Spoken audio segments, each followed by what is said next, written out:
તો લીલી મેથીમાંથી કસૂરી મેથી બનાવી એક જ કલર સાથે તમે 1 વર્ષ સુધી સ્ટોર કઈ રીતે કરી શકશો એ આજના વિડીયોમાં શીખીશું. તો સૌથી પહેલા મેં મેથીની ભાજી અહીંયા લીધી છે. તો મેં અહીંયા 1 કિલો મેથીની ભાજી લીધી છે.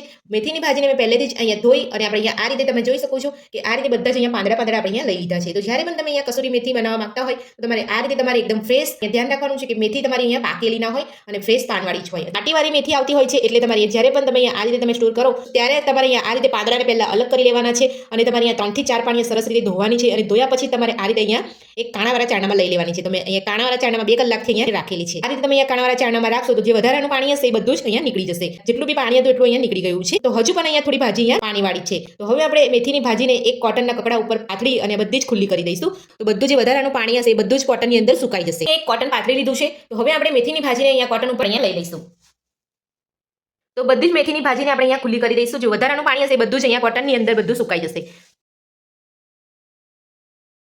તો આ રીતે તમારે અહીંયા બધી જ ભાજી સરસ રીતે ખુલ્લી કરી લેવાની છે. તો પાકા પાનવાળી ભાજી હોય તો તમારે અહીંયા કાઢી લેવાની છે. પંખાની નીચે તમારે આ રીતે અહીંયા ખુલ્લી કરી લેવાની છે. તો પંખાની હવા લાગશે એટલે જે વધારાનું પાણી હશે એ બધું જ અહીંયા કોટનના કપડામાં સુકાઈ જશે. તમે 1 વર્ષ સુધી સરળતાથી તમે અહીંયા સ્ટોર કરી શકશો. અત્યારે તો હું અહીંયા કોટન ઉપર જ પાથરું છું. હું તમને બીજો સ્ટેપ અહીંયા 10 થી 12 કલાક પછી બતાવીશ. તો અહીંયા આપણે પંખા નીચે રાખીશું એટલે સરસ રીતે આપણે અહીંયા ભાજી કોરી થઈ જશે. આ રીતે તમે અહીંયા ભાજીનું સુકવણી કરી અને તમે અહીંયા સ્ટોર કરશો ને કલર પણ એવો ને એવો રહેશે અને તમારી ભાજી સરસ અહીંયા સુકાઈને તૈયાર થશે. તો તમારે અહીંયા બજારમાંથી પણ લાવવાની જરૂર નહીં પડે. જોઈ શકો છો આપણે અહીંયા સરસ રીતે બધી જ ભાજીને અહીંયા ખુલ્લી કરી લીધી છે. તો આ રીતે અહીંયા સરસ ખુલ્લી કરી લેવાની છે.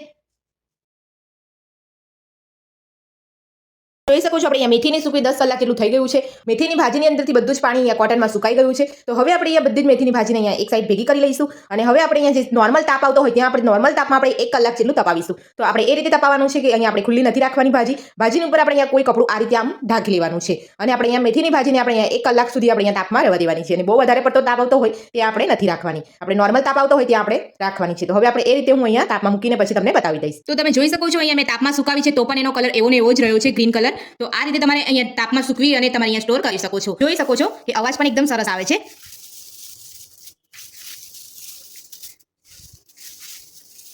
આપણે ઓવન કે આપણે અહીંયા ગેસ ઉપર ફ્રાય કરવાની જરૂર નથી.